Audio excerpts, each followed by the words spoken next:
ஆண்டவர்களோடு இருப்பாராக. புனித யோவான் எழுதிய நற்செய்தியிலிருந்து வாசகம்.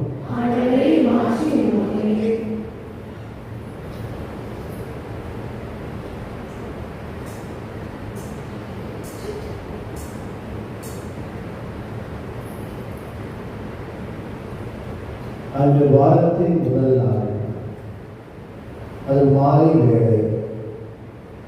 யூதர்களுக்கு அஞ்சு சீடர்கள் தாங்கள் இருந்த இடத்தில் கதவுகளை மூடி வைத்திருந்தார்கள். அப்போது இயேசு அங்கு வந்து அவர்கள் நடுவில் நின்று, உங்களுக்கு அமைதி விதித்தார்கள் என்று வாழ்த்தினார்.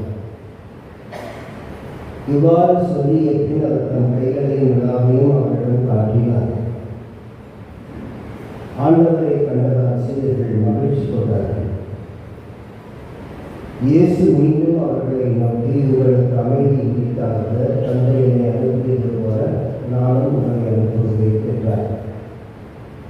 இதை சொன்ன பின் அவர் அவர்கள் மேல் தூய ஆவியை பெற்றுக்கொள்ளுங்கள். எவருடைய பாவங்களை நீங்கள் மன்னிப்பீர்களோ அவை மன்னிக்கப்படும், எவருடைய பாவங்களை மன்னியாது இருப்பீர்களோ அவை மன்னிக்கப்படாது என்றார். 12 ஒருவர் அந்த தெரிவித்தோமா இயேசு வந்தபோது அவர்களோடு இல்லை. மற்ற சீடர்கள் அவரிடம் ஆண்டவரை கண்டோம் என்றார்கள். தோமா அவரிடம் அவருடைய கைகளில் ஆணிகளால் ஏற்பட்ட தழும்பை பார்த்து, அதிலே விரலை விட்டு அவர் விழாவில் கையை இட்டாலுடைய நம்ப மாட்டேன் என்றார். 8 நாட்களுக்கு பின் அவருடைய சீடர்கள் மீண்டும் உள்ளே கூடியிருந்தார்கள். அன்று தோமாவும் அவர்களோடு இருந்தார். கதவுகள் பூட்டப்பட்டிருந்தும் இயேசு உள்ளே வந்து அவர்கள் நடுவில் நின்று, உங்களுக்கு அமைதி உரித்தார்கள் என்று வாழ்த்தினார். பின்னர் அவர் தோமாவிடம், இதோ என் கைகள், என்னை உன் விரலையிடு, உன் கையை நீட்டி என் விழாவிலிருந்து ஐயம் தவிர்த்து நம்பிக்கை கொள்கிறார். தோமா அவரை பார்த்து, நீனே என் ஆண்டவர், நீனே என் கடவுள் என்றார். இயேசு அவரிடம், நீ என்னை கண்டதால் நம்பினார், காணாமலே நம்புவோருக்கு என்றார். வேறு பல அரும் அடையாளங்களையும் இயேசு தம் சீடர்கள் முன்னிலையில் செய்தார். அவையெல்லாம் என்னோடு எழுதப்படவில்லை, இயேசுவே இறைவனாகிய மெசியா என நீங்கள் நம்புவதற்காகவும் நம்பி அவரின் பெயரால் வாழ்வு பெறுவதற்காகவும் என்னோடு உள்ளவை என்று பெற்றுள்ளனர். இது ஆண்டவர் வழங்கும் அருள்.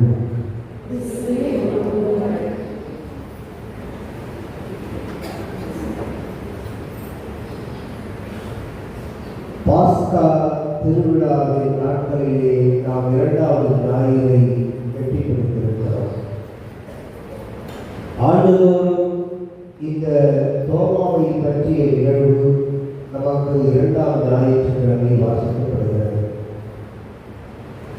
ஆண்டுதோறும் முதல் வாசகமும் அப்படியாகவே 2வது அத்தியாயத்திலிருந்து திருத்துதல் பணியில் இருந்து அல்லது 4வது அதிகாரத்திலிருந்து திருத்துதல் பகுதியில் நமக்கு வாசிக்கப்படும்.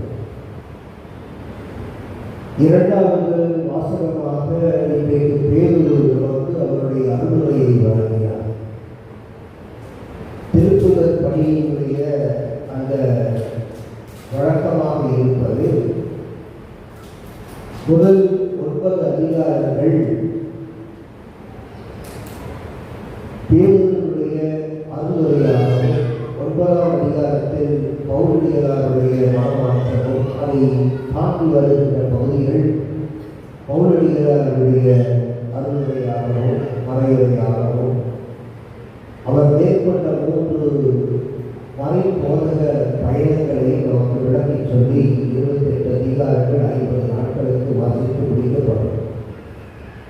இது எதற்காக என்றால், உயிர்ப்பின் சக்தியால் ஆட்கொள்ளப்பட்ட திருத்தூதர்கள் எவ்வாறு அவருடைய சாட்சிய வாழ்வுக்கு அந்த செயல்பாடுகளின் வழியாக இறைவனுக்கு சான்றுவதற்காக என்பதை விளக்கி தருவதற்காகவே இப்படியாக பாஸ்கா காலத்தில் முதல் வாசகம் ஒவ்வொரு நாளும் திருத்தூதர் பணியிலிருந்து வாசிக்கப்படுகிறது.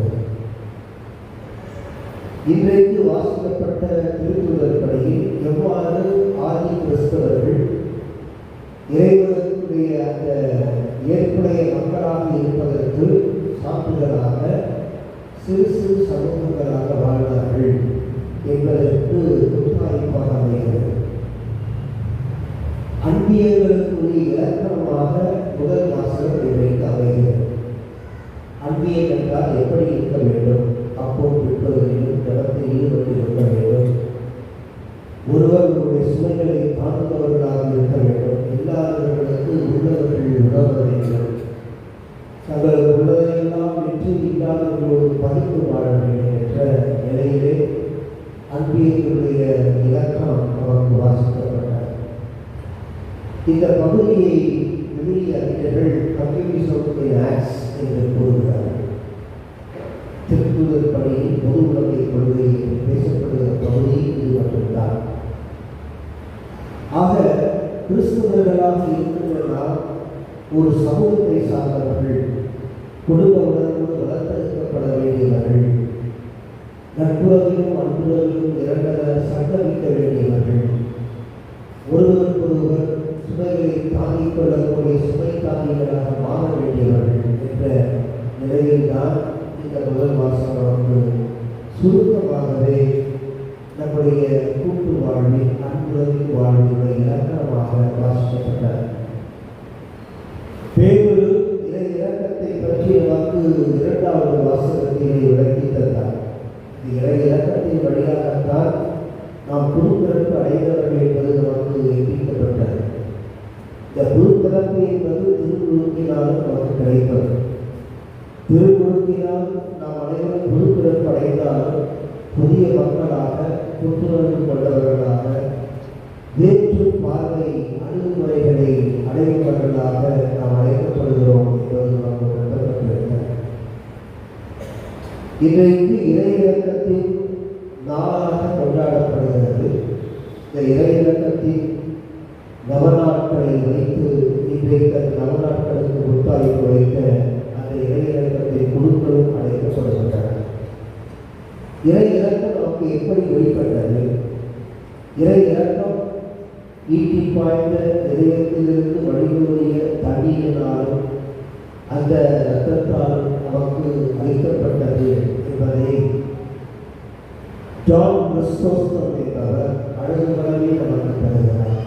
தன்னுடைய மனைவி அதைத்தான் திருவிழாவில் திருவிழாவாற்று பழக்க முறையிலே நாம் அனைவரும் பாடுகிறோம். அந்த தண்ணீரிலிருந்து ரத்தத்திலிருந்து வழிகூறியதால் அந்த ஈட்டி பாய்ந்த இதயத்திலிருந்து நமக்கு திருச்சபையின் அருட்சாதனைகள் வெளிப்பட்டன என்று நாம் திருவிழாவாற்று வாசிக்கிறோம், பாடுகிறோம்.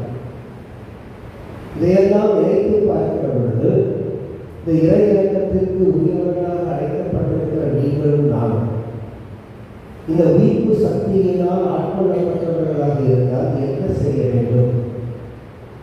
உயிர்ப்பின் மக்களாக இருப்பதற்கு என்ன செய்ய வேண்டும்? தவக்காலத்தில் தவ யாத்திரைகளை எல்லாம் மேற்கொள்கிறோம். அந்த தவ யாத்திரை சில பகுதிகளில் கிளினிக்காகவே இருக்கிறது. அதற்குரிய சாப்பாடு தயாரிப்பு அல்லது பேருந்துகளை அவர்கள் பதிவு செய்து கொள்வது. இந்த தவ யாத்திரையில் அவர்கள் பெற்ற நலன் என்ன என்று கேட்டால் ஒரு சிலர் அதை விமர்சன பார்வையோடு நமக்கு அறிவித்த வழக்கமும் அவருடைய திருச்சபையை இதில் வளர்ந்து கொண்டிருக்கிறது. உயிர்ப்பு நாட்களில் நாம் என்ன செய்ய வேண்டும்? இதோ பாஸ்காலத்தில் 50 நாட்களுக்கும் எண்ணி கொண்டிருக்கும் கிறிஸ்து ஒளியாக நம்மிடையே இருக்கிறார், புதுவாழ்வுக்கு அளிக்கிறார். நாம் அனைவரும் ஒளி மக்களாக இருக்க வேண்டும், ஒளி அந்த பணிகளை செய்ய வேண்டும் என்று நமக்கு வலியுறுத்துகிறார் என்றெல்லாம் நாம் இன்றைக்கு இறையியல் பார்வையோடு பேசினாலும் உயிர்ப்பு சக்தியால் ஆட்கொள்ளப்பட்ட கிறிஸ்தவர்கள் என்ன செய்ய வேண்டும்? அதற்கு தற்போது சான்றாக 3 கட்டளைகளை இந்த உயிர்ப்பு ஞாயிறை சார்ந்து பாஸ்கா நாட்கள் நமக்கு தருகின்றன. அந்த கட்டளைகள் யாவை? இந்த கட்டளையில் முதலாவது உயிர்த்த இயேசுவை வழிபடு. இரண்டாவது உள்ளத்தில் இருக்கிற பயத்தை அகற்று, அஞ்சாதே, நான் உன்னோடு, அதைத்தான் உங்களுக்கு அமைதி உரித்தாங்க என்ற வரிகள் சொல்லுகின்றன.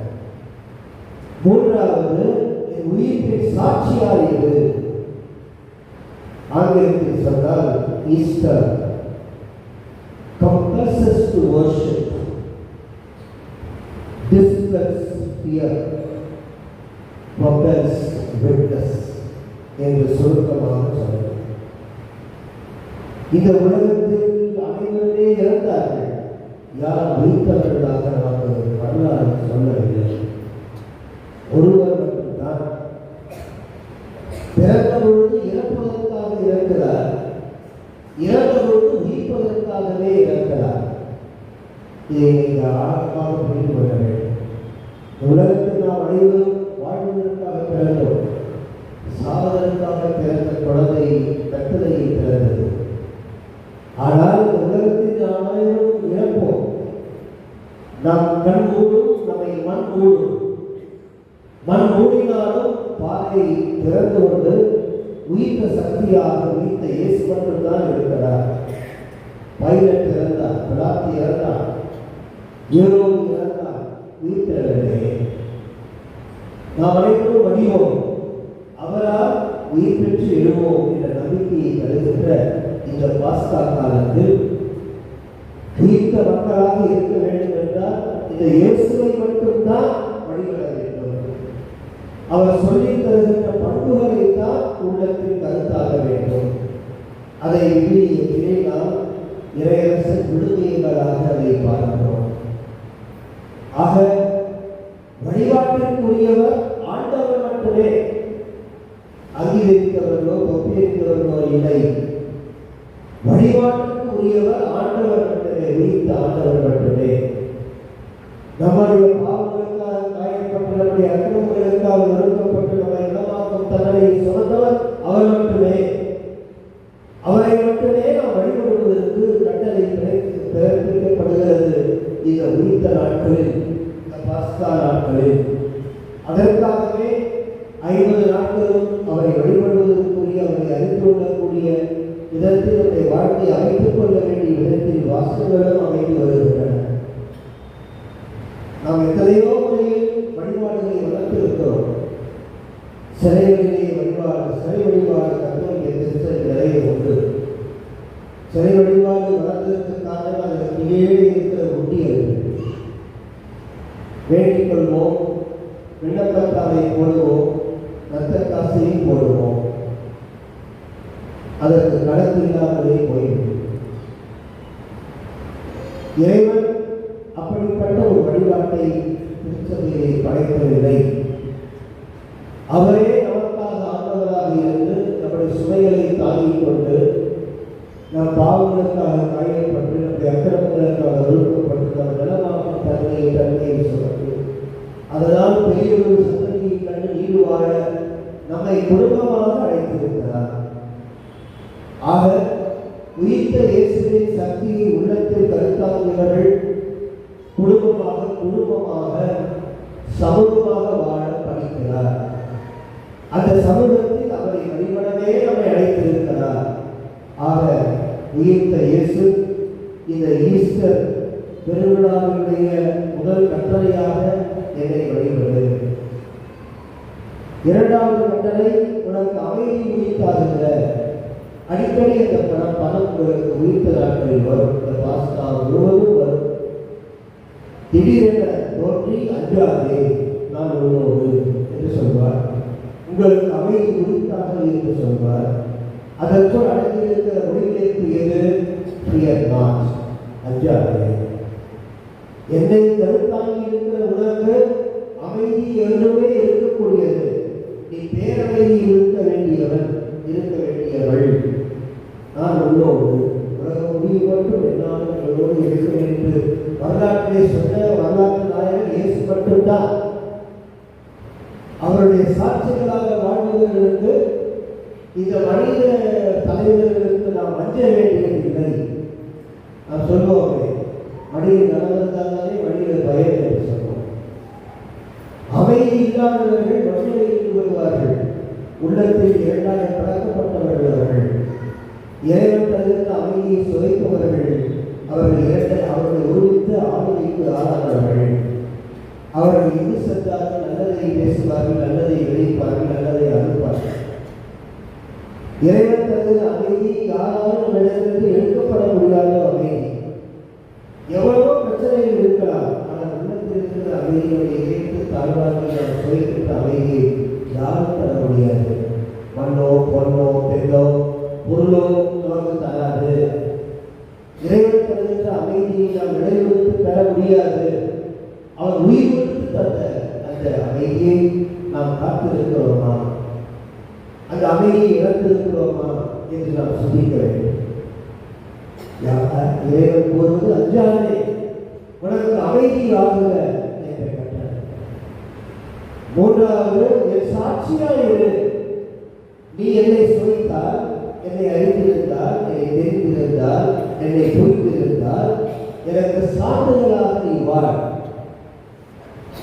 6ஆம் சின்னப்பர் திருத்தந்தை அழகுபட ஒரு சுற்றுவடலை எழுதினார். அதற்கு லத்தீனிலே பெயர் எவங்கேலி நுன்சியாதி என்பது. அதற்கு தமிழாக்கம் இன்றைய உலகில், அதாவது நற்செய்தி பணி என்பதாகும். எவஞ்சலைசேஷன் ஆஃப் தி மாடர்ன் வேர்ல்ட் என்பது அதற்கு ஆங்கில மொழிபெயர்ப்பு. அதிலே ஒரு குறிப்பிட்ட பகுதியை சொல்கிறார். வேத போதகர்கள் திருச்சபைக்கு தேவையில்லை, சாட்சிகள் தேவை.